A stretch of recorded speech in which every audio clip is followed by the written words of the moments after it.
Making headlines for this week of June the 10th. Force majeure, the spirit of the historical French Revolution, awakens again in France. Too close to call. Upcoming Brexit vote raises tensions, dividing the Levians from the Romanians. Bilderberg 2016. Are some of the global movers and shakers getting nervous about the unfolding global events? And Bilderberg in space? How and why might an astronaut be present at the elitist confab? With news around, upon, within, and beyond our planet, the program making disclosure official. This is Cosmic Vision News. Here is Jeffrey West. Greetings and blessings to all. According to Euronews on June 14th, it is being hailed as the biggest show of strength yet against long-contested labor reforms in France. 1 million protesters took to the streets of Paris on Tuesday, according to trade unions, many thousands more nationwide, to say no to planned changes that would make hiring and firing easier. Refuse collectors and taxi drivers were among those taking strike action, not to mention the train drivers. And there was an unpleasant surprise for would-be visitors to the Eiffel Tower, which was closed for the day as staff stopped work to join the protest. The article quoted a German visitor as saying that, "We are here, amongst other things, to watch the football. We also want to visit all the Paris sites. But unfortunately, we just found out that there is a strike here and also in other places in Paris. That's a shame for tourists." The individual has been planning to attend the sporting event for at least several weeks, and arguably longer, and claims that he or she is only finding out after arriving that things are so chaotic in France. Euronews, perhaps unintentionally, also revealed how successful the cabal campaign has been to keep events in France covered up so that they would not influence the upcoming UK referendum or Brexit vote. Given that the Euro 2016 football championships just took place in France, it seems many of the Western media were told to ignore all the other events going on and cover only the tournament itself. On June 2nd, just before the Euro 2016 tournament, Sean Adel Tabatabai, writing for YourNewsWire.com, reported that as France prepares to host millions of visitors at the Euro 2016 football championships, a state of emergency has been extended in the country as it faces its largest protests in recent history. The memories of the French Revolution of the past may be starting to awaken within hearts all across the country. The French government under President Hollande also has a few other issues to contend with.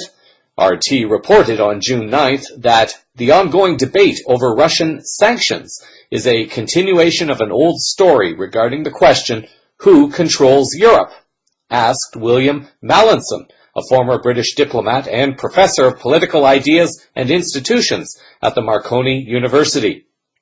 The French Senate has adopted a resolution calling to ease sanctions on Russia, which were imposed following the conflict in Ukraine.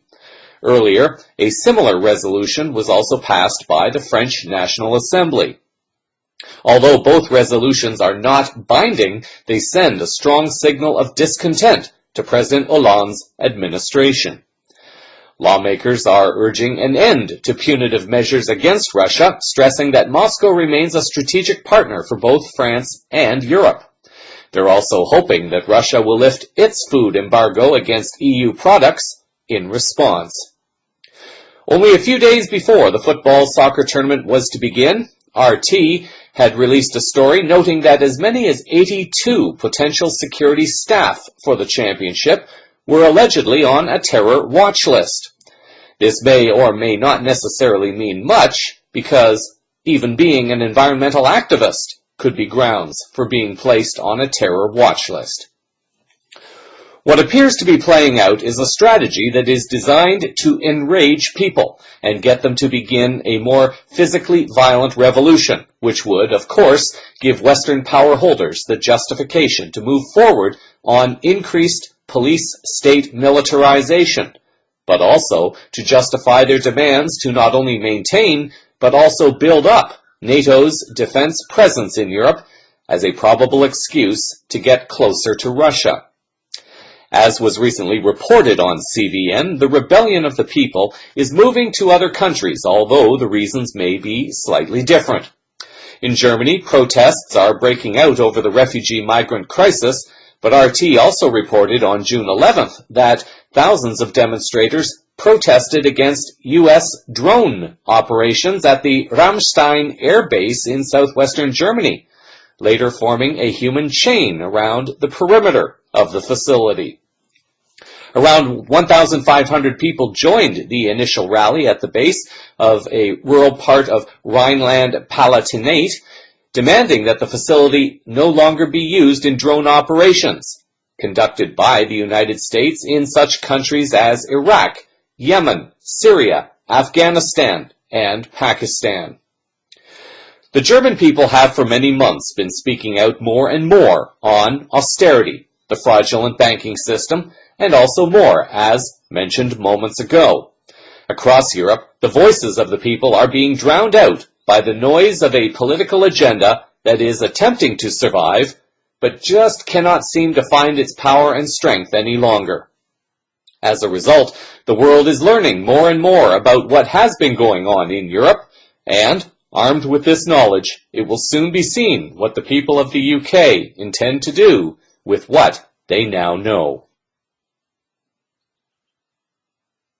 In other geopolitical news, the stakes and the tempers appear to be rising as the day of the Brexit vote looms ever closer.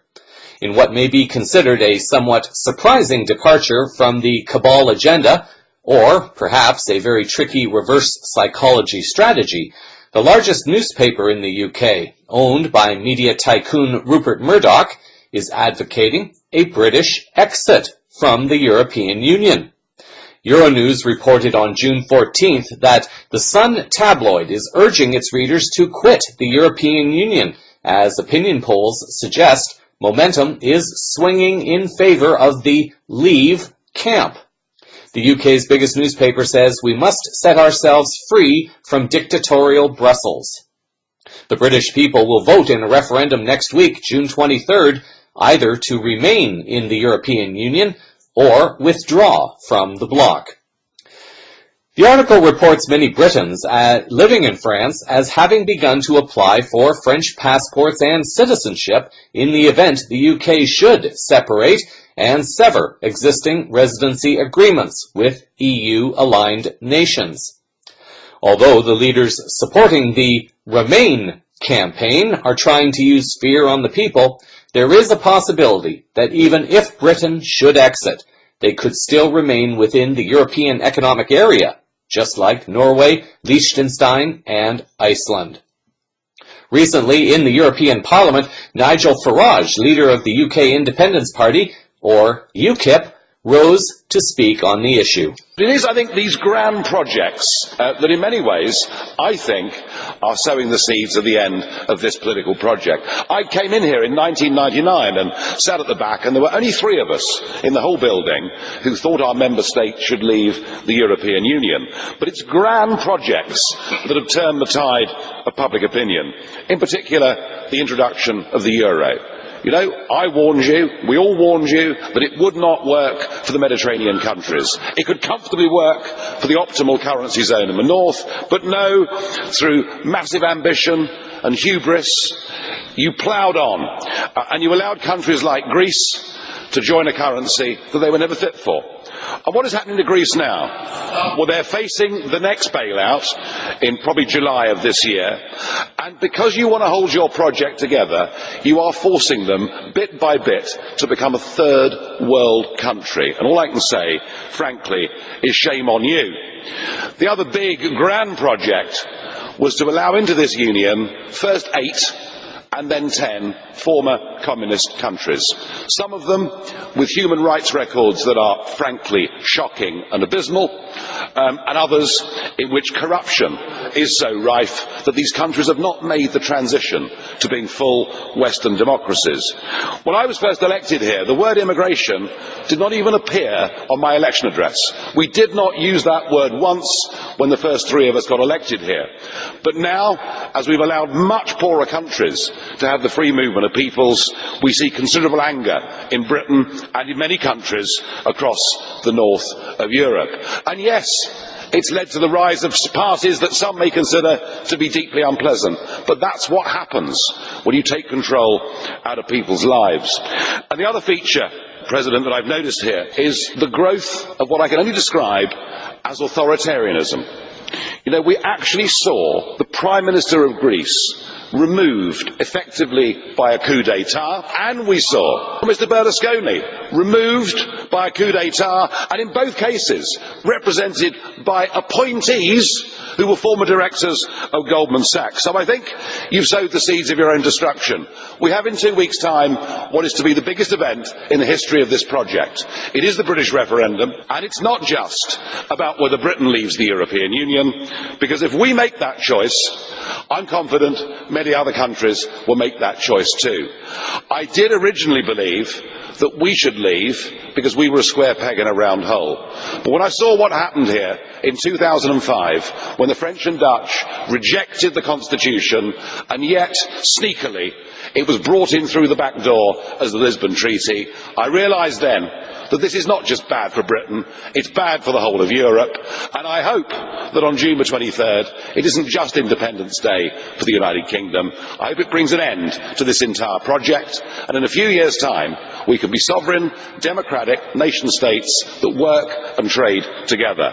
I hope this is the last time I'll be speaking in this Parliament from a member state. Thank you, thank you, thank you very much. In the show summary, a link to a video of a debate that occurred near the end of April in the UK regarding whether or not UK should remain within the European Union will be available. Now, whether or not one likes Nigel Farage, or whether or not one agrees with him, he appears to be showing himself as being highly informed on the risks of remaining in the EU, or being a Romanian, as he is now calling those who are wanting to stay, while touting many key benefits that can come from separating from the EU. A Euronews article on June 10th looks at some of the complications of facing a possible vote to Brexit.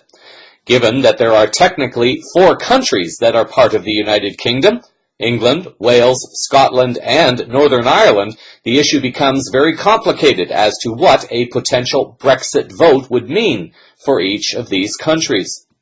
The article reports that, to some in the UK, Europe smells good. The single market, free trade, and inward investment are all worth savoring. To others, the EU reeks of bureaucracy, regulations, and unwanted immigration, plain and simple.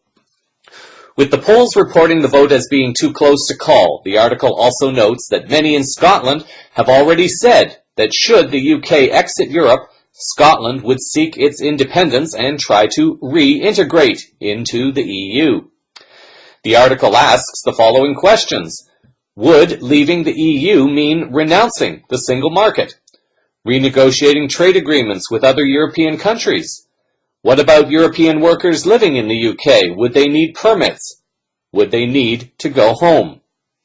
Truth be told, no one knows at this stage. It could take up to 2 years to negotiate the terms of an exit.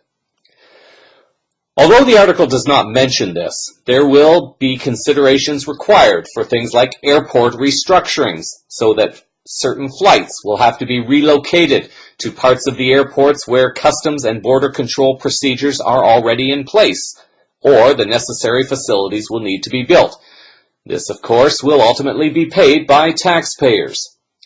If you are one who is really good at connecting dots, you may blow a few brain stems working on this one. However, here are just a few points to consider. As has been mentioned previously on CVN, the original idea, the founding principle behind a united Europe, may have been a good one, if the architects are approaching the project from a higher wisdom of planetary and humanitarian service. As history has demonstrated, however, the current result, has been far, far from the truth of the reality that we now find ourselves in. What was possibly a very good idea to transition from a world of disunity and corruption has basically been transformed into a world of corruption and control under the illusion of unity. The unity of illusion represents the structures that adhere to political leaders who were not democratically elected to represent the people, and it also refers to the structures of commercial law and its rules that serve to make the conditions of the illusion of unity very difficult to break away from, once people realize that their will, their rights, their freedoms, and their lands have been taken away from them. The article notes that it could take years to negotiate a UK exit, and then there would have to be completely a new referendum, or referenda in various countries, seeking to separate from the UK, and then there would have to be negotiations as each country sought to either integrate back into the EU or negotiate separate agreements outside of the common EU market.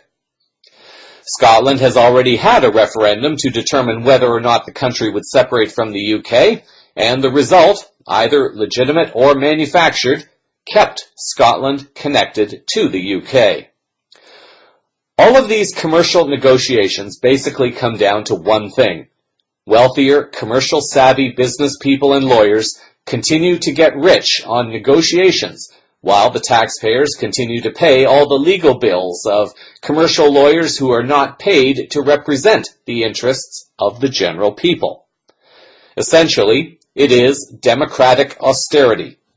The people of Crimea voted to leave Ukraine, and it became a part of the Russian Federation within weeks. A Brexit vote will require years of negotiations and cost calculations, virtually all of which will be paid by taxpayers. Crimea did not mess around with the Western world legal system structures, and it is very likely for this reason that the Western media claims that Russia annexed Crimea because there was no Western commercial legal negotiations involved. The system of commercial law is designed to preserve the wealth within the circles of people who know how to use commercial rules, given the force of law, to their advantage. The threat of massive costs to the taxpayer relating to a possible Brexit may cause many to simply surrender because they would rather have what they have now than risk it to potentially have something less. In order to achieve a political agenda, a potential threat of austerity or other hardships are implied to affect the outcome of the vote. In a true democracy that was governed by a more life-affirming law, as few as 3 primary considerations would have to be taken into account, as opposed to the hundreds and arguably thousands of separate commercial rules that are going to have to be reevaluated, so those in power can maintain their power and control. In a simplified system of law, perhaps combined with aspects of indigenous law, the questions come down to these. Is anyone going to be hurt or otherwise negatively impacted by the choice or the action? Is our planet going to be hurt or otherwise negatively impacted by the choice or the action? Will the choice or the action result in a disturbance of the peace for any and all involved? Is anyone's personal property going to be affected or otherwise negatively impacted by the choice or the action? There are perhaps a few other questions that could be added for consideration also. Commercial rules or law, by its very nature, cannot and does not take questions like these into consideration, although there are those who will certainly try to claim that they do. Finding a way to overcome this means not only having a vision, but having people with the courage and resources to begin carrying out the vision, while also finding ways to lawfully deal with the criminal aspects of commercial law that have been created to make it extremely difficult for people to reclaim their rights, their freedoms, a world of health and peace, as well as their natural abundance that should be available to all as equal humans upon this one planet we all share and need to survive.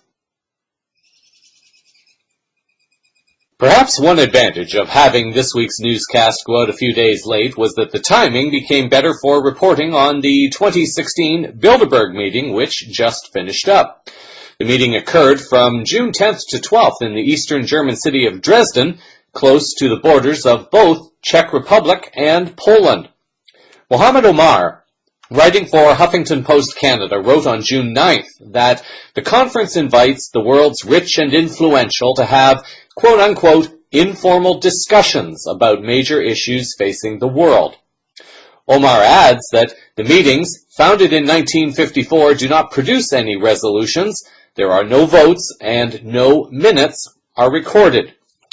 A press release notes that the meetings are held under the Chatham House Rule, which states that participants are free to use the information received, but neither the identity nor the affiliation of the speaker or speakers nor other participant may be revealed.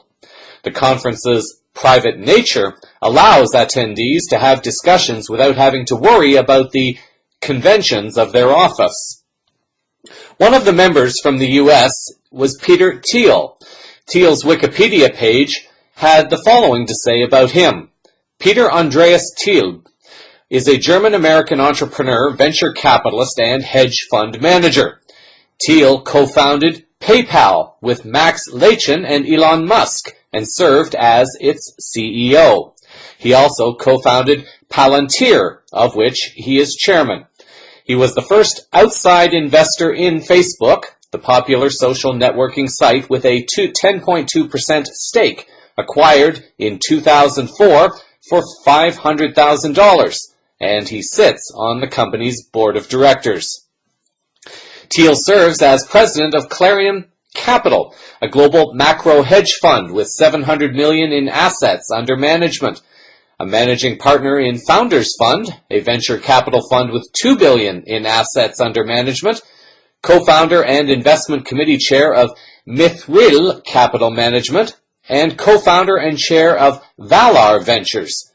He was ranked number 4 on the Forbes Midas list of 2014 at $2.2 billion. The Daily Beast website reports Thiel as leaning to the right politically. In an article from last year, Thiel compared the executives of Silicon Valley as being more democratic, while engineers leaned more towards being libertarians. Perhaps you may pick up the paradox in the following from the article. Thiel believes, according to the article, that technological advancement is the key to solving many of our most pressing concerns, and his most radical solutions seem to lie outside of government. For instance, he's funded both a floating island city free of government regulation and a program that encourages entrepreneurial high schoolers to go into startup world instead of the Ivy League. But calling him a libertarian may be a bit of a misnomer. He seems brazenly ambivalent about the very concept of liberty, the leave me alone philosophy that has gripped the grassroots resurgence within the Republican Party. I'm not dogmatic about government having to have a small role, but it depends on how well the government works, he says. If you had a government as effective as the New Deal government, or say the Kennedy administration in the 60s, you could have a much larger role for government. So he believes that technical solutions lie outside of the control of governments, who are supposed to represent the people. This may suggest that leaders elected by the people do not necessarily have the capacity to decide which technologies are good, bad, right, or wrong for a particular country, society, or for the world in general. Luke Rudkowski of We Are Change caught up to Thiel as he came out of the hotel in Dresden for a walk. Rudkowski asked him if he believed if there was any conflict of interest in his libertarian values and his presence at the conference. Thiel avoided the question at first, but here are the key parts of the exchange. Hey Peter, how are you? Are you having a good day? How's everything at Bilderberg? It's good. Can you tell us about your libertarian values and beliefs? I was really curious if it's able to be somehow conjoined with some of the people you're meeting with, because there seems to kind of be a conflict with that. I was wondering what you think about the philosophy and obviously, you know, the meeting taking place. We're just curious about what's happening. I'll leave it at, let me just leave it at one statement and then that's it, okay? Okay, yeah. I believe that it's always important to exchange views with people, no matter what their perspectives are. I believe that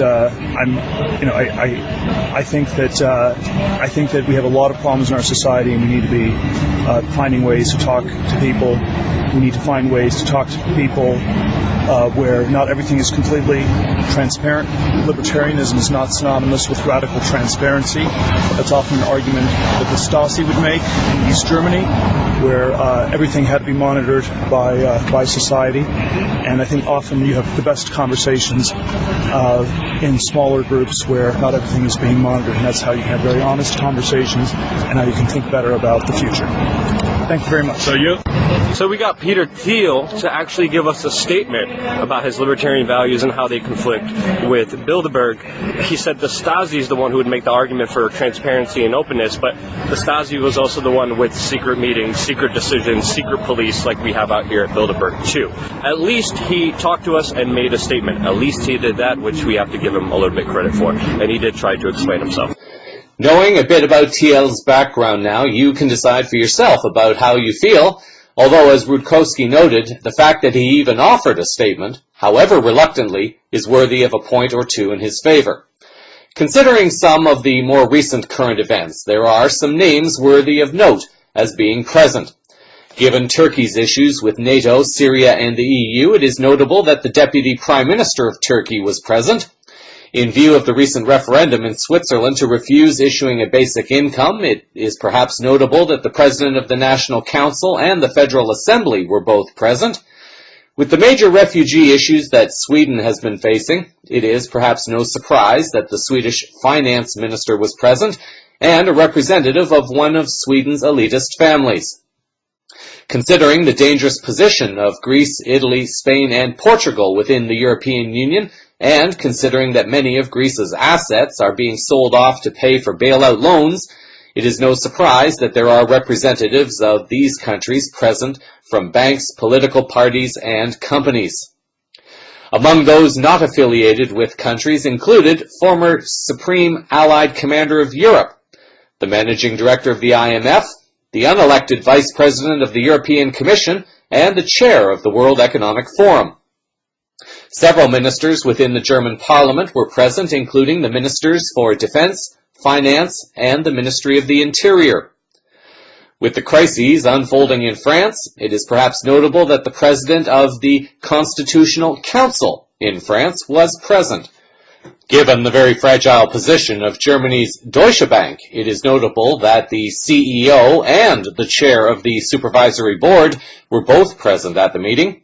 The Prime Minister and the King of the Netherlands were present, as were the Mayor and Deputy Mayor of Amsterdam, the Minister of the Environment, and the CEO for Royal Dutch Shell. Several journalists were present this year with The Washington Post, NBC News, Bloomberg, The Wall Street Journal, The Financial Times, The Economist, and Le Point from France being represented. Very rarely have there been so many journalists in attendance, and this may by itself hint at something a bit more unusual taking place this year. The official webpage for the Bilderberg meetings has listed the agenda for this year's meeting as being the following: current events, China, Europe, including migration, growth, reform, vision, and unity, the Middle East, Russia, the U.S. political landscape, economy, growth, debt, and reform, cybersecurity, geopolitics of energy and commodity prices, precariat and middle class, and technological innovation.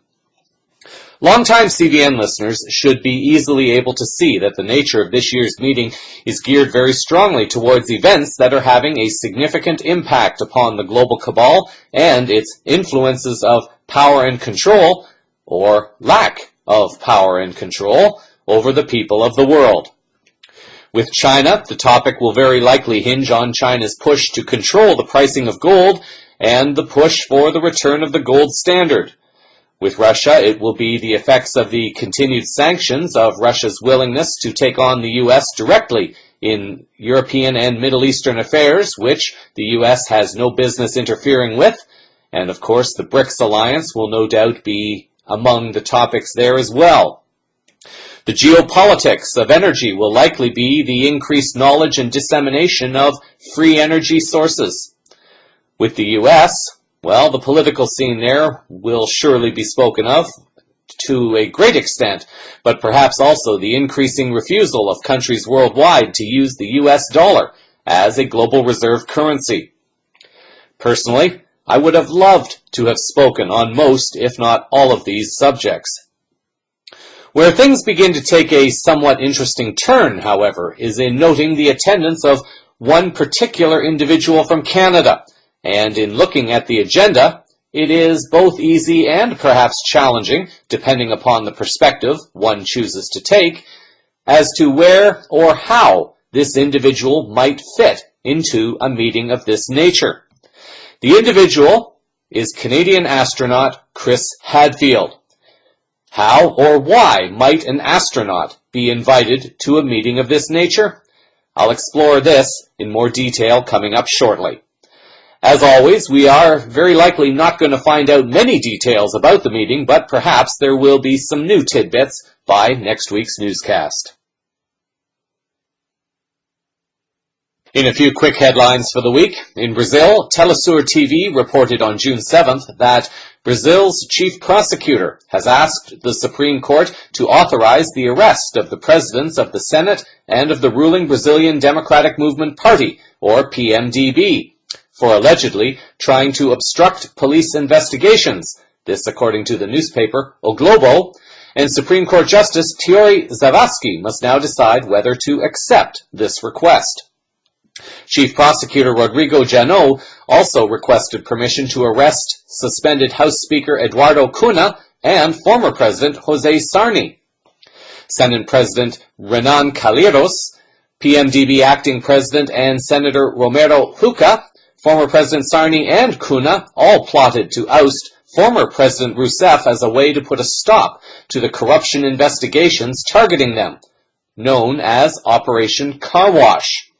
If Calheiros is removed from the Senate presidency, Senator Jorge Viana would become the acting president of the Senate in the middle of her impeachment trial in the upper house. The trial is expected to conclude in mid-August as Brazil is hosting the Olympic Games in Rio de Janeiro. In the U.S., the Press 24 news website has reported on June 13th that WikiLeaks founder Julian Assange says his next leak will virtually guarantee an indictment of Hillary Clinton. In a recent interview with ITV, Assange said the whistleblowing website will soon be leaking documents that will provide enough evidence for the Department of Justice to indict the presumptive Democratic nominee. WikiLeaks has already published 30,322 emails from Clinton's private email server, spanning from June 30th of 2010 to August of 2014. While Assange didn't specify what exactly was in the emails, he did tell ITV that WikiLeaks had accumulated a lot of material about Hillary Clinton, which would proceed to an indictment. The article added that in regard to the ongoing FBI investigation, however, Assange expressed a lack of confidence in the Obama administration's Justice Department to indict the former Secretary of State. WikiLeaks has long been a thorn in the side of the former Secretary of State, who called on President Obama to prosecute the whistleblowing site after its 2010 leak of State Department cables. This follows a series of surprising moves in U.S. politics, including presidential candidate Bernie Sanders attending a meeting with President Obama, followed shortly later by Obama's endorsement of Hillary Clinton, Following that, on June 14th, the Washington Standard was among several media beginning to report that the White House is acknowledging that Hillary Clinton is under a criminal investigation. Some interesting chess moves taking place, even though the full understanding of each move is not yet clearly understood. Some very unusual things are going on with the security company known as G4S. RT reported on June 9th, just ahead of the Bilderberg meeting, that Britain's Fort Knox will be guarded by the firm that mishandled security at the 2012 London Olympics so badly that the military had to be called in to cover them.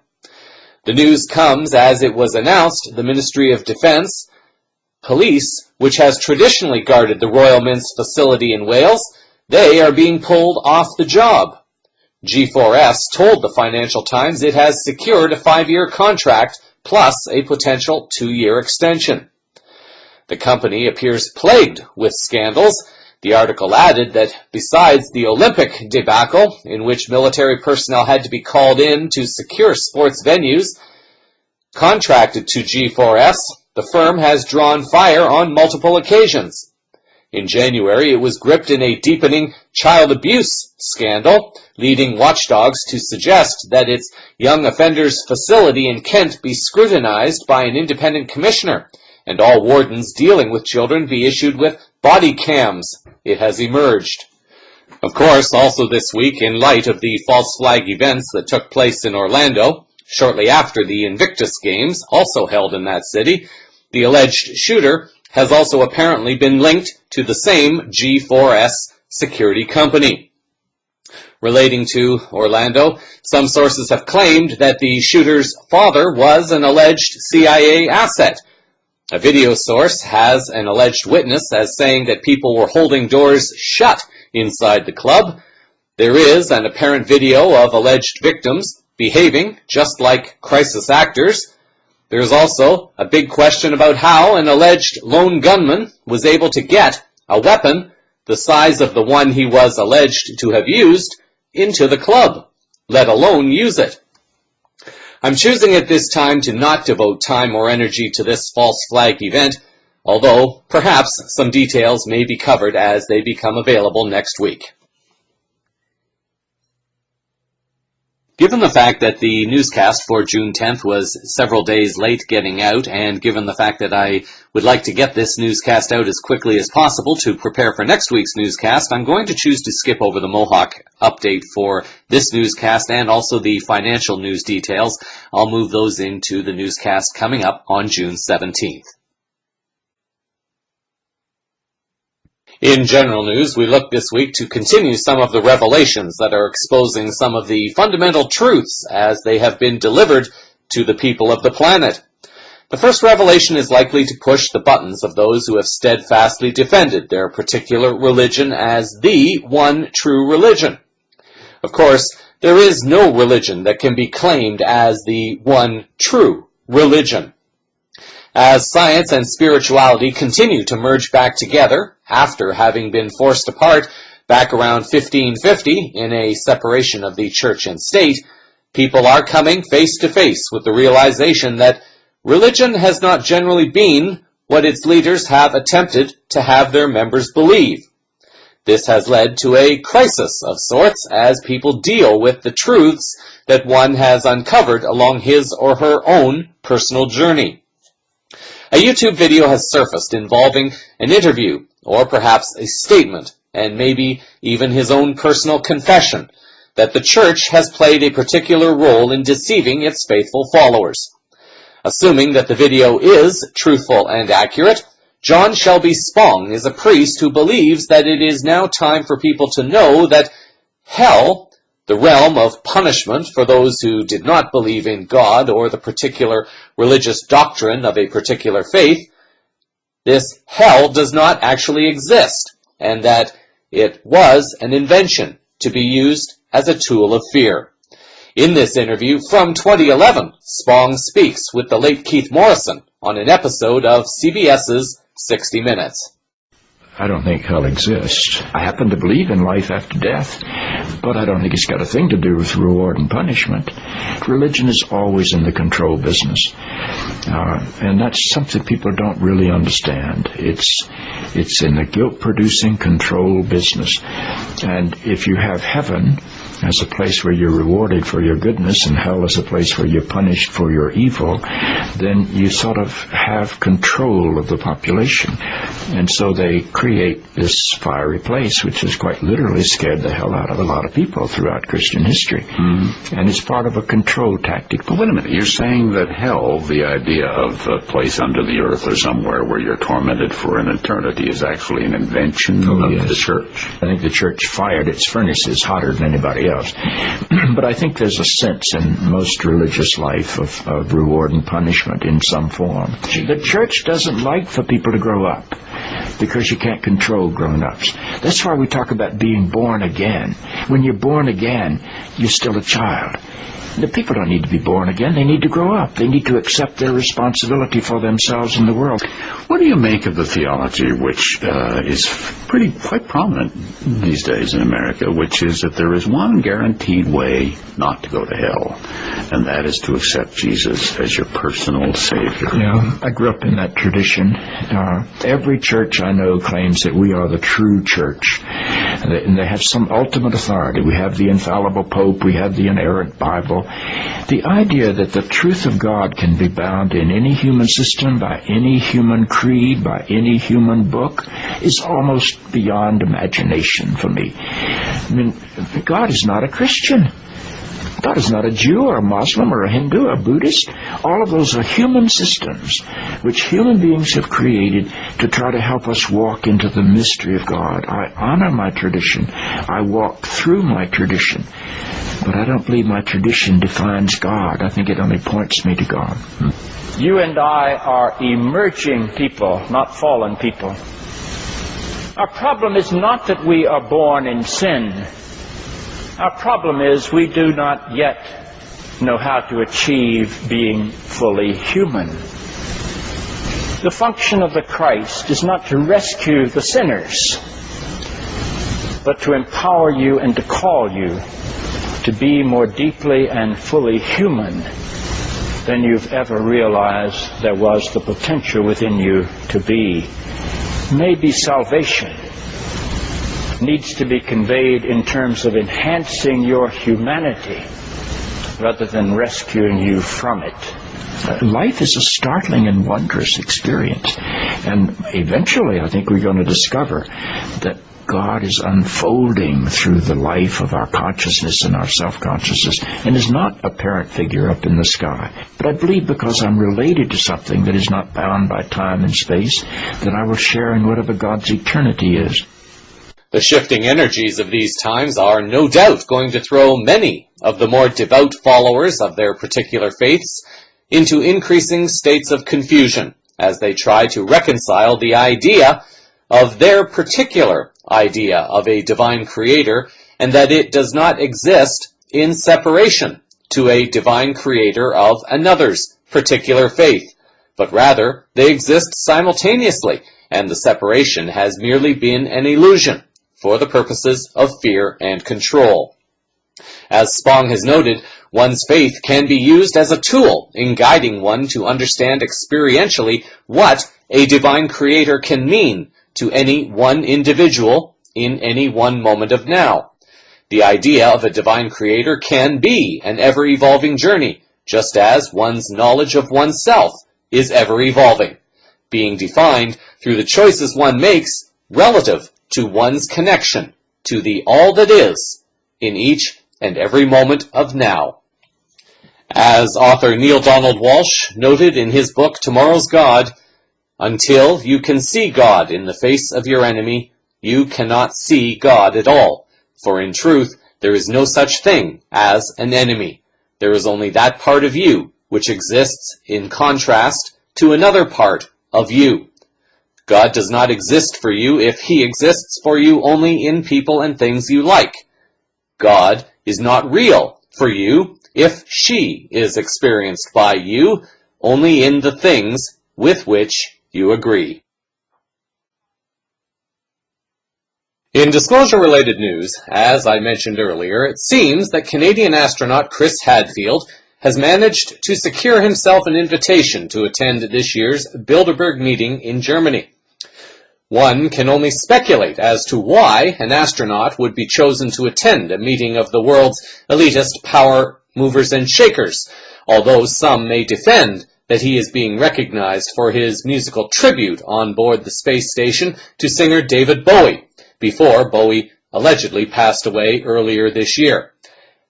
Yes, I did say allegedly, as there are some sources suggesting that the artist and perhaps others have faked their own deaths, although I'm not going to address those rumors and speculation at this time.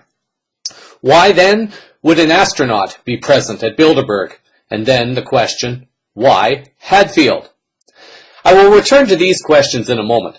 As CVN has been reporting over the last few weeks, the media interest in the subject of Roswell, ETs, and UFOs appears to be gaining interest, according to Stephen Bassett of the Paradigm Research Organization. Numerous news websites have been picking up the story about Clinton and her campaign director John Podesta as they continue to drop hints about the existence of civilizations and technologies of a non-Earth origin. Vanity Fair this week, in an article by Abigail Tracy on June the 3rd, is hinting that John Podesta just won't give up on getting explanations for the unexplained. Tracy writes that the truth is out there, and Clinton campaign chairman John Podesta won't rest until everyone knows it. At Vox Media's Code Conference on Thursday, the unapologetic believer in extraterrestrial life yet again argued that it is time the government opened up all its files on UFOs to the public. UFOs. Why are you so interested in UFOs? It's interesting. I've always been sort of a sci-fi guy, but I didn't pursue it very much. When I left the White House, I met a woman named Leslie Kean, who is a journalist who really has championed the cause of opening up government files on unidentified aerial phenomena. She's gotten a lot of former generals, former scientists, people who are knowledgeable to say that there's a serious and unexplained series of events around the world, and the public has a very big interest in it, and governments tend to think that this is not a career enhancer to talk about it. And I worked with her, filed an FOIA case on a case of a crash that occurred in Pennsylvania in the 1960s. Is this an alien? Well, nobody knew what it was. There was some speculation about whether it was a Soviet satellite. All of a sudden, when the FOIA case was filed, it turned out most of the files had disappeared. It was clear that there was an investigation by the Air Force. That seems convenient. That seemed convenient. I just got interested in it, and I found a lot of people who, like I said, it's usually not career enhancing for someone. No, to say I think there might be aliens? Do you think there might be aliens? I think there are two issues there. One is, are there aliens? And two, have we been visited or visited recently by aliens? I think on the former, it seems inconceivable there aren't aliens. Right. On the latter, that's what the quest for opening up and getting the government to take it seriously. Other governments have done so. They've looked and reviewed their files. They've set up. These are small teams of people to say, okay, well, if we see something, let's examine it. Let's rather than being embarrassed, ashamed, and treating it as something that has to go into black programs everywhere. Let's let the public in on what we know. But that's all I've championed, and I stand by it. And I think it would be good, and I think there's actually a lot of public interest in the phenomena in doing that. And I got to tell you, I meet a lot of politicians. People in Washington and others who say, I'm with you, but I can't say so.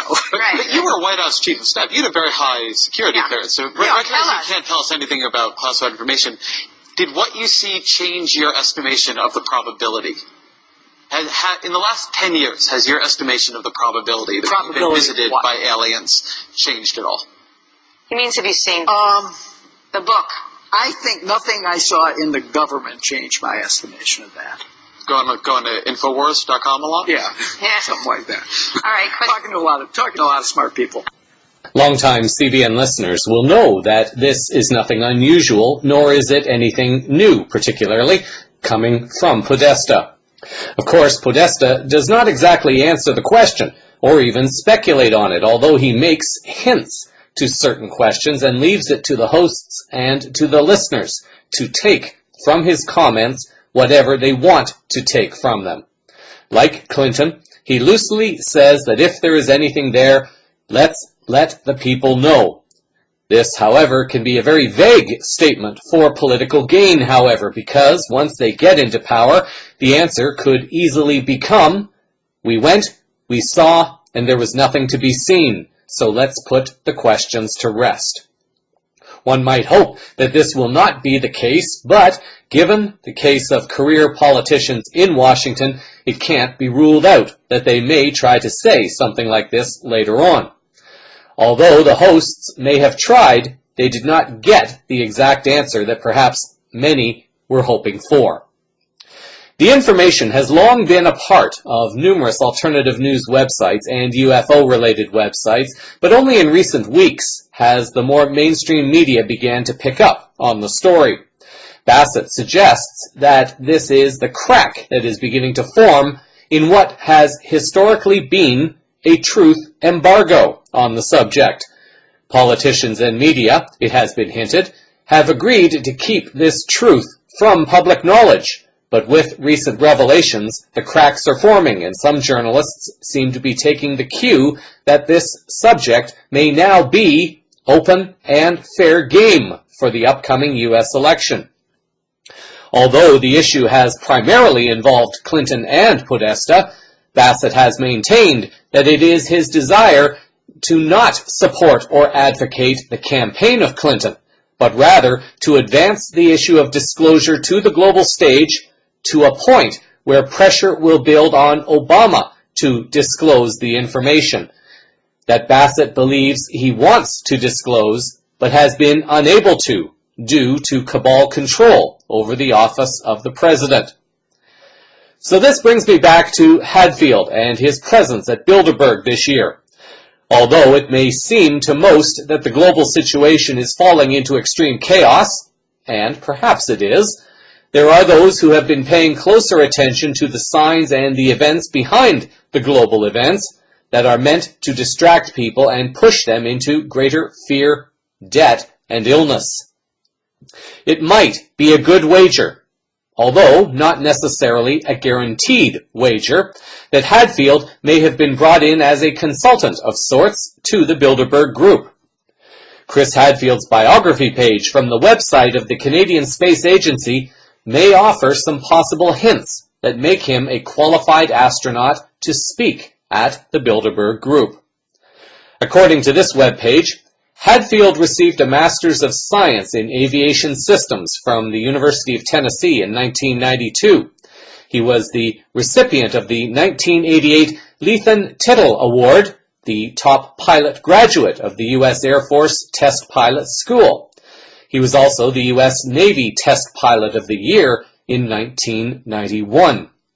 He has flown over 70 types of aircraft. Hadfield is a civilian Canadian Space Agency astronaut, having retired as a colonel from the Canadian Air Force in 2003 after 25 years of military service. He was Chief of Robotics for the NASA Astronaut Office at the Johnson Space Center in Houston, Texas from 2003 to 2006, and was Chief of International Space Station Operations there from 2006 to 2008. Now it starts to get a bit more interesting. The biography notes that from 2001 to 2003, Hadfield was the Director of Operations for NASA at the Yuri Gagarin Cosmonaut Training Center in Star City, Russia. His work included coordination and direction of all International Space Station crew activities in Russia, oversight of training and crew support staff, as well as policy negotiation with the Russian space program and other international partners. He also trained and became fully qualified to be a flight engineer cosmonaut on the Soyuz TMA spacecraft and to perform spacewalks in the Russian Orlan spacesuit. As well, in November 1995, Hadfield served as Mission Specialist 1 on the STS-74, NASA's second space shuttle mission to rendezvous and dock with the Russian space station Mir. During the flight, the crew of the space shuttle Atlantis attached a 5-ton docking module to Mir and transferred over 1,000 kilograms of food, water, and scientific supplies to the cosmonauts. Hadfield flew as the first Canadian mission specialist, the first Canadian to operate the Canadarm in orbit, and the only Canadian to ever board the Russian Mir space station. More importantly, it should be noted that in September 2010, Hadfield was assigned to Expedition 3435. On December 19, 2012, he launched aboard the Russian Soyuz en route to becoming the second Canadian to take part in a long-duration spaceflight aboard the International Space Station. On March 13, 2013, he became the first Canadian to command a spaceship as commander of the International Space Station during the second portion of his 5-month stay in space. 2 months later, on May 13th, Hadfield, Tom Marshburn, and Roman Romanenko landed in Kazakhstan after traveling almost 99.8 million kilometers while completing 2,336 orbits of Earth. The trio spent 146 days in space, 144 of which were aboard the space station. So it seems that along with the disclosure issues that are creeping up in the media now, there are links between Hadfield and the Russian space program, something which might be of significant interest to the Bilderberg Group as they try to grasp what is going on in the space circles, but also the geopolitical circles involving Russia. Although the Western media is still pushing Clinton for the Democratic nominee and the position of president, there may be sources that are getting ready to derail those ambitions. It makes no sense to speculate on anything that may or may not happen, but at this moment, Clinton is still running, and she and Podesta are still speaking somewhat openly about ETs and UFOs. Most, if not all, of the members of Bilderberg are not likely to have the kinds of security clearance that would make them privy to classified information of what may be going on beyond Earth.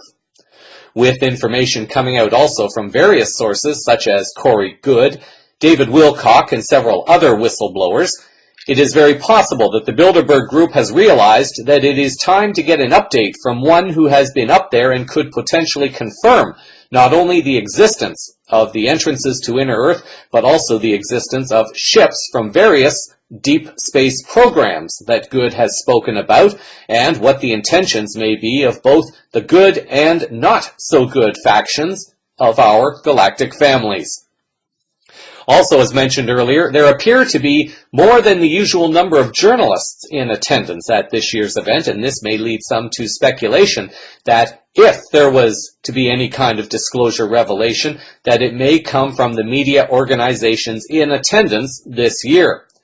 This may or may not be true, however, so do not accept that as truth. I have been following the Bilderberg events and attendees lists since at least 2009. The anchor for the Canadian Broadcasting Corporation's flagship news program, The National, Peter Mansbridge, attended the event in 2010. To the best of my knowledge, Mansbridge has been the highest profile journalist to attend the event in the last decade or so, even though he described the event as not a big deal, which of course is not exactly the most truthful comment to make as a journalist. Since following this event, this year seems to mark the event where the most journalists have been present, and it appears to be 3. Having 3 media organizations present with an astronaut could also lead some to ask what may be going on. Perhaps over the coming week, some news may begin to leak out from the media that may help to explain what could possibly be going on behind the secretive doors of Bilderberg 2016.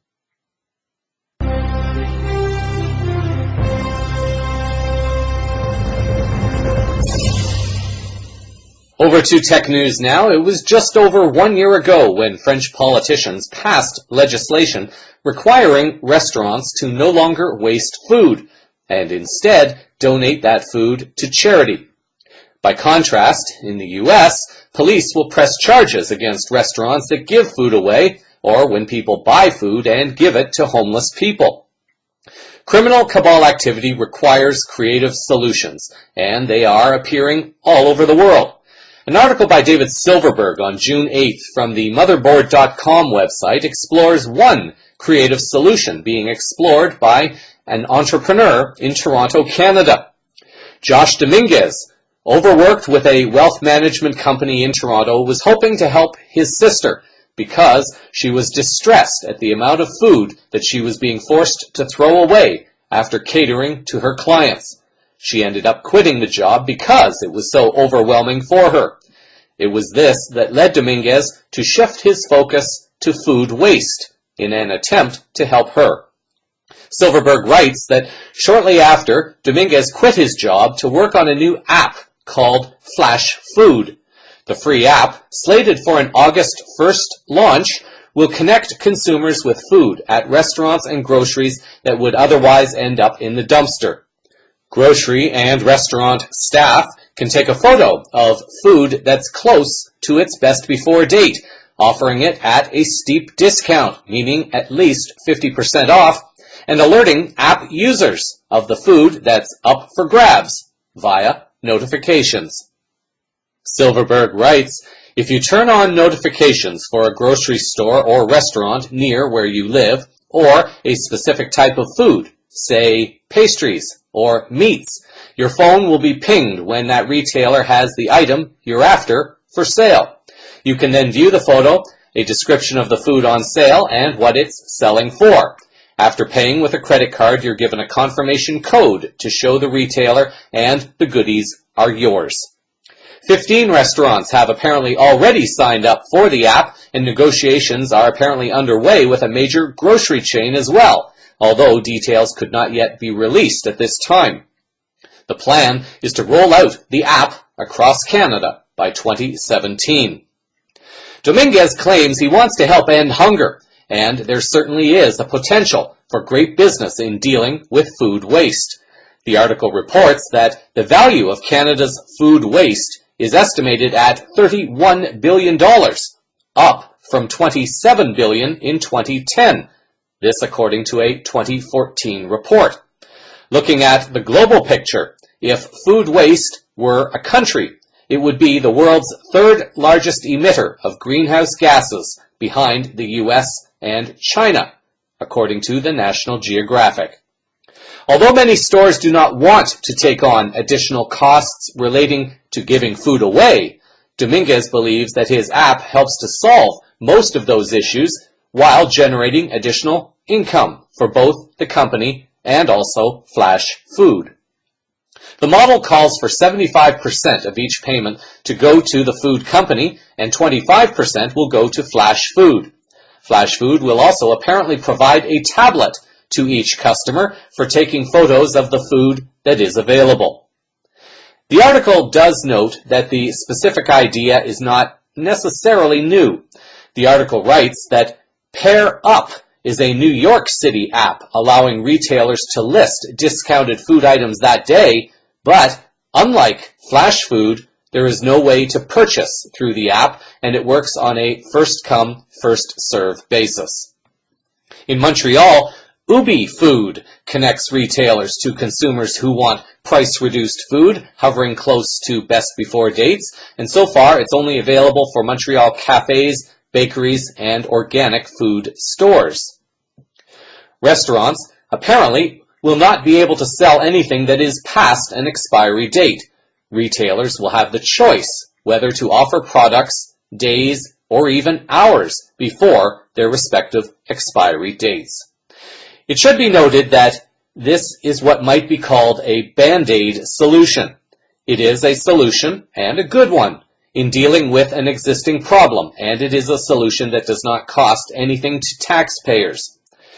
It is a solution that has the potential to help poorer people get access to food that they may not otherwise get access to. This may help them exist and perhaps become better able to focus on their own solutions to help make the world better. Although good, Environmentally friendly and cost-effective Band-Aid solutions are important. They do not, however, deal with the root cause of what is responsible for the problem in the first place. And it requires people to observe what is unfolding and recognize that a temporary solution may be present to help in the short term, but ultimately, if global change is to be fully and completely brought about, people will have to start using their choices to empower change, and this means supporting people, products, and services that are committed to life-honoring change, and not supporting those people, products, or services that are not life-honoring. Finally, in health-related news, it seems that an active movement is now underway to get women to stop putting time, energy, and money into supporting the cosmetics industry. In December of 2015, Virginia Lohman, writing for Essence.com, shared the following. During my freshman year of college, a male friend asked me via text one evening if I thought I was beautiful. It seemed an unusual question to pose, and so it gave me a moment of pause. Not because I was unsure, but rather because my answer made me feel guilty and a little vain. Yes, I'm beautiful, I answered, and quickly followed it by stating that the answering otherwise would imply that I didn't find my mother beautiful, that I considered her genes to be flawed or lackluster in some way, resulting in my dissatisfaction with my appearance. While I believed that statement to be true, I found it troublesome that I had to justify my thoughts with a safe if-then scenario. Lohman continues, in an interview with Today, Northwestern psychology professor Renee Engine addressed the issue of mixed messages, which dictate what is acceptable and desirable for women, stating, we still live in a world that isn't quite comfortable with women who do acknowledge their worth. In an age of transparency and authenticity, and with the advent of the selfie, social media has proven to be bilateral in its effects, encouraging women to claim and flaunt their beauty, but equally discouraging, as the face of beauty has morphed into something that is becoming increasingly more difficult to achieve. Now, in June of 2016, Lohman follows up with another article celebrating what appears to be the birth of a no-makeup movement, and the unofficial star of that movement seems to be musician Alicia Keys. Lohman, in this second article, writes about how Keys burst onto the music scene and became an almost instant success. The article then adds that 6 albums and 15 Grammy Awards later, Keys is back at it again, but this time her message extends beyond the music. Lohman continues, the singer penned a powerful essay for actress Lena Dunham's website, The Lenny Letter, where she discusses her disgust with the pressures placed on women to be perfect and fit into society's rigid standard of beauty. In the poignant composition, Keys reflects on becoming a chameleon in the harsh, judgmental world of entertainment. This was all crystallized after sitting for a photo shoot with photographer Paula Kudaki for her upcoming 6th album, and doing it completely makeup-free. Lohman acknowledges that Keys may not be the first to embrace the no-makeup trend, but the fact that Keys released her single, In Common, along with an accompanying photo with no makeup, shows the artist's intention to start a no-makeup revolution that encourages and empowers women to be their authentic selves, struggles, dreams, and all. In her letter posted on the LennyLetter.com website, Keys writes that we all get to a point in our lives, especially girls, where we try to be perfect. Does it start somewhere in 2nd grade after picture day when you wear your frizzy hair out 'cause your mama says it's beautiful but all your friends laugh at you? Or how about junior high school where all the pretty girls are wearing lipstick and eyeliner and mascara? Some of them are so skilled they even look like those models in every magazine you ever read. The ones who made you feel slightly uncomfortable with yourself or misrepresented or just unseen. It's another moment where some piece of you realizes that to fit in or be thought of as beautiful, you have to cover up to be a bit closer to perfect. As Keyes became more and more of a celebrity, she also realized that there were more and more expectations being thrust upon her that she didn't like. She continues, "Before I started my album, I wrote a list of all the things that I was sick of, and one was how much women are brainwashed into feeling like we have to be skinny, or sexy, or desirable, or perfect. One of the many things I was tired of was the constant judgment of women. The constant stereotyping through every medium that makes us feel like being a normal size is not normal, and heaven forbid if you're plus size, or the constant message that being sexy means being naked." She continues, "I realized that during this process I wrote a lot of songs about masks filled with metaphors about hiding.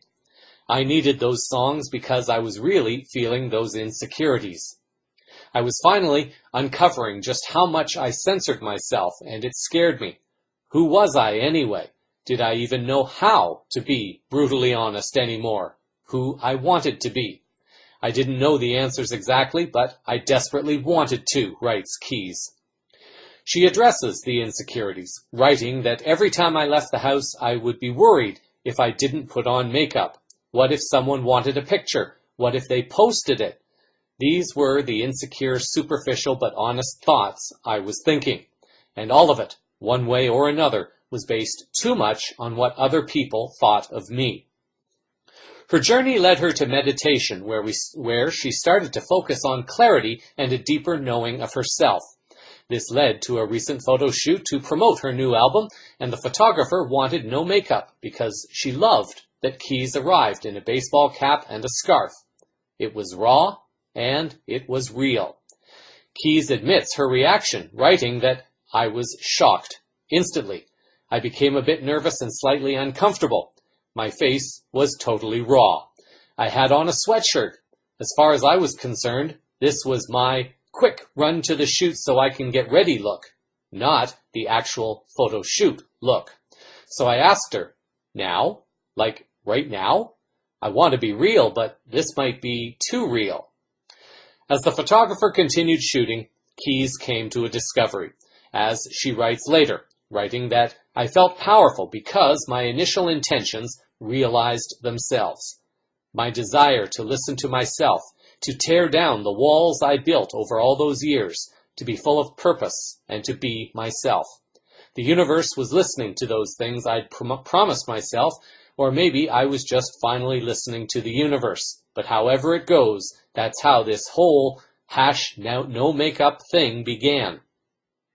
Once the photo I took with Paula came out as the artwork for my new song, In Common, it was that truth that resonated with others who posted #NoMakeup selfies in response to this new and raw me. I hope to God it's a revolution, because I don't want to cover up anymore. Not my face, not my mind, not my soul, not my thoughts, not my dreams, not my struggles, not my emotional growth, nothing. The revolution begins and can be followed with the #NoMakeup. The full letter written by the artist, the video for her song In Common, and the other links will be in the show summary for this story. In this week's final words, a question that is being posed more and more these days, and also one that is being given more and more serious consideration, is the question of what reality is, whether or not what we are currently experiencing is real. It is an intriguing question, and it is also surely a question that when put forth to someone who has never entertained the possibility of this, the reaction is highly likely to be one of defense and denial. Even in the face of what exists beyond this reality in death leads many to hang on to the belief that the world, the dimension, and the frequency that one currently inhabits is the one true reality. Although I recognize that there will be some listeners who will not resonate with my final words this week, I offer this more for the people who have already begun to consider this possibility of multiple dimensions, multiple timelines, but more specifically this week, the possibility that the reality we are currently experiencing is a matrix hologram. Several science fiction TV programs and movies have explored this theme. The Matrix series of movies arguably helped people to visualize the possibility of such a scenario as being real, and the Star Trek series proposed the idea of holograms and a holodeck as being created to play out pre-programmed scenarios. At one point in the Star Trek series, an episode focused on the idea that holograms within the program began to display signs of self-awareness, and they began to rebel against the holomatrix protocol that was created. Although this knowledge has been around for much longer, the thought of this possibility seemed to begin to appear more online and in the media back in 2013. A scientific paper put out by Silas Bean, Zoré Davoudi, and Martin Savage, published in the Cornell University Library, offered the theory that observable consequences of the hypothesis that the observed universe is a numerical simulation performed on a cubic space-time lattice, or grid, are explored. Mike Adams, writing for Natural News in February of 2013, reported on that paper and also added that there's a lot of buzz in the news about a new scientific study that statistically supports the idea that our known universe is actually a grand computer simulation. He is referring to the study I just mentioned. Adams offers the analogy of a computer screen to describe our reality. Just as a computer program is set within the number of pixels of resolution on the screen, our reality is believed now to be similar. Adams adds, everything you view on the monitor, a computer game, a website, even a video, is essentially transposed onto the lattice of pixels that exist in your hardware. Your hardware, in effect, has a hardwired resolution limit, which defines the smallest size of any object that can be depicted on the screen. If I am understanding the theory correctly, what I believe he is suggesting is that as one expands one's truth or one's awareness of the world in which one exists, the reality, or pixelated screen, begins to move out, and one begins to see more and more of the bigger picture, but also more and more of the bigger picture. Several sources began to speculate that we lived in a two-dimensional hologram. Then, in April of 2015, an article on the London Daily Mail website by Eli Zolfek-Harifard offered the following. We are living in a giant hologram, and everything we see around us is merely a projection of a two-dimensional surface. This is the bizarre theory put forward in 1997 by physicist Juan Maldacena, who was able to prove its existence in equations that only partially explain our universe.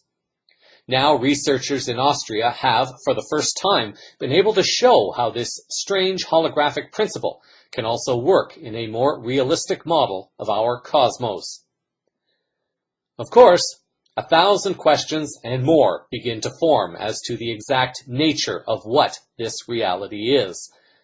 It is similar to the 1,000-plus questions that formed as more and more people began to question the reality of the world we currently exist in. Is it a 2D hologram, two-dimensional hologram? Is it a three-dimensional hologram? Who or what are we then? Who created the program? Are we developing sentience within a hologram? Does this make humans some form of artificial intelligence or AI? Therefore, the AI that is currently being developed by humans, is this just another layer of the illusion within the illusion? Are we therefore experiencing a layered reality, like a dream within a dream within a dream within a dream, that was described in the movie Inception? Links to the trailers for this movie will be in the show summary for the final words. Now, something a little bit more interesting is being revealed. Actor Matt Damon, who himself has spoken out on some of the truths that the world needs to hear at this time, has just given a commencement address to the graduating class of 2016 of the Massachusetts Institute of Technology, or MIT.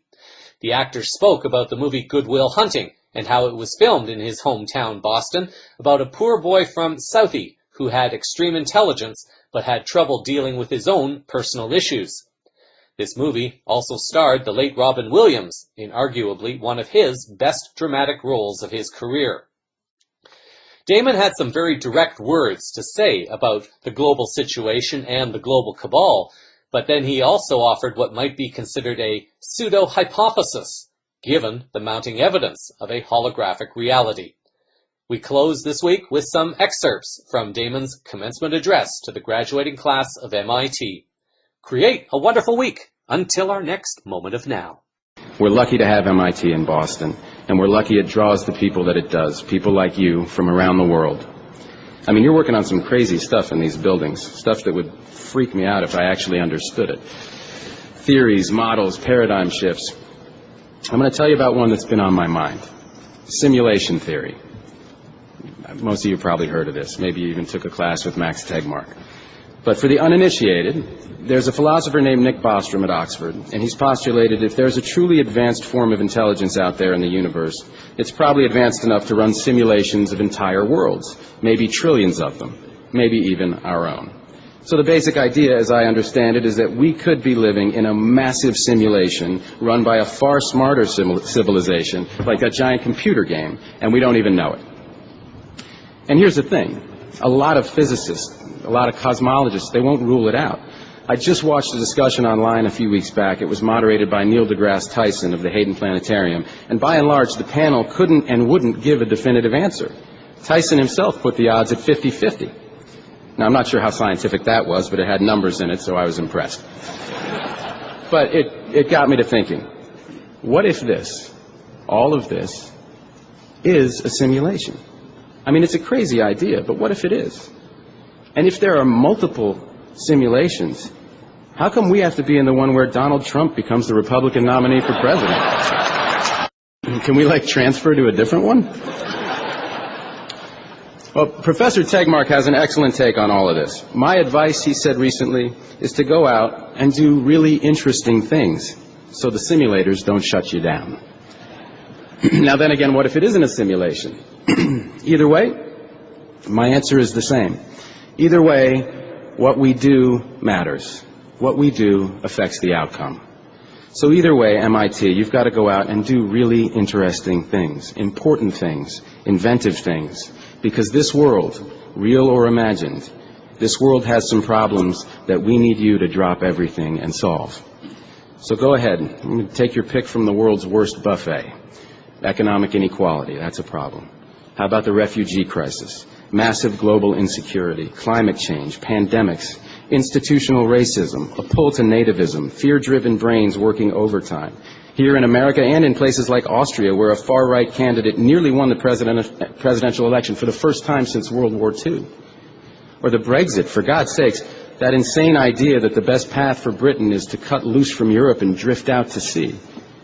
I mean, what is Europe even going to look like in 25 years? And add to that an American political system that's failing. We've got congressmen on a 2-year election cycle who are incentivized to think short-term and simply do not engage with long-term problems. And add to that a media that thrives on scandal and people with their pants down, anything to get you to tune in so they can hawk you products that you don't need. And add to that a banking system that steals people's money. It's all right, I'm not running for office. By the way, while I'm on this, let me just say this to the bankers, specifically the ones who brought you the biggest heist in history. It was theft, and you knew it. It was fraud, and you knew it. And you know what else? We know that you knew it. So yeah, you sort of got away with it. You got that house in the Hamptons that other people paid for as their own mortgages went underwater. And you might have their money, but you don't have our respect. And just so you know, when we pass you on the street and look you in the eye, that's what we're thinking. And I don't know if justice is coming for you in this life or the next, but if justice does come for you in this life, her name will be Elizabeth Warren. Human beings will take your breath away. They will teach you so much, but you have to engage. The truth is, we can't science the you-know-what out of every problem. There is not always an app for that. I mean, take water again as an example. People are always looking at some scientific quick fix for the problem of dirty and disease-ridden water, a pill you put in a glass, a filter, etc. But there's no magic bullet. The problem's just too complex. Yes, there is definitely, absolutely a role for science. There's incredible advances being made in clean water technology. Companies and universities are getting in on the game, and I'm glad to know that professors like Susan Murcott at D-Lab are focusing on water and sanitation. But as I'm sure she'd agree, science alone can't solve this problem. We need to be just as innovative in public policy, just as innovative in our financial models. And that's the idea behind an approach we have at water.org called Water Credit. It's based on Gary's insight that poor people were already paying for their water, and they, no less than the rest of us, want to participate in their own solutions. So Water Credit helps connect the poor with microfinance organizations, which enables them to build water connections and toilets in their homes and communities. And this approach is really working, helping 4 million people so far, and it's only the start. Our loans are paying back at 99% and above, which is a hell of a better deal than those bankers I was talking about earlier gave anybody. And I agree, it is still not sexy, but it is without a doubt the coolest thing I have ever been a part of. But for all of you here, your work starts today. And seriously, how lucky are you? I mean, what are the odds that you're the ones who are here today? In the Earth's 4.5 billion year run, with 100 billion people who have lived and died, and the 7 billion of us here now, here you are. Yes, here you are. Alive at a time of potential extinction-level events, a time when fewer and fewer people can cause more and more damage, a time when science and technology may not hold all the answers, but are indispensable to any solution. What are the odds that you get to be you right now, the MIT class of 2016, with so much on the line? There are potentially trillions of human beings who will someday exist or not, whose fate in large part depends on the choices you make, on your ideas, on your grit and persistence and willingness to engage. If this were a movie I was trying to pitch, I'd be laughed out of every office in Hollywood. Joseph Campbell himself would tell me to throttle down and lower the stakes, but I can't, because this is a fact. This is not fiction. This improbable thing is actually happening. There's more at stake today than in any story ever told. And how lucky you are that you're here and you're you. And how lucky we are that you're here and you're you. So I hope you'll turn toward the problem of your choosing. I hope you'll drop everything, and I hope you'll solve it. This is your life, class of 2016. This is your moment, and it is all down to you. Ready, player one? Your game begins now. So that is a sample of the unfolding higher consciousness news around the world this week. Cosmic Vision News is broadcast weekly from the CosmicVisionNews.com website. Links to stories used in this broadcast are published in the show summary, available on the blog at the website. CVN can be followed through its Facebook page, Scene page, and YouTube channel, as well as on Twitter, Google+, and LinkedIn. Thank you for sharing your time with me. I'm Jeffrey West, reminding you that service to others is the rent you pay for your room here on Earth. Until our next moment of now, stay grounded in love, hold the vision of light and peace in your hearts, and keep your eyes to the skies. Disclosure is unfolding all around you. Namaste.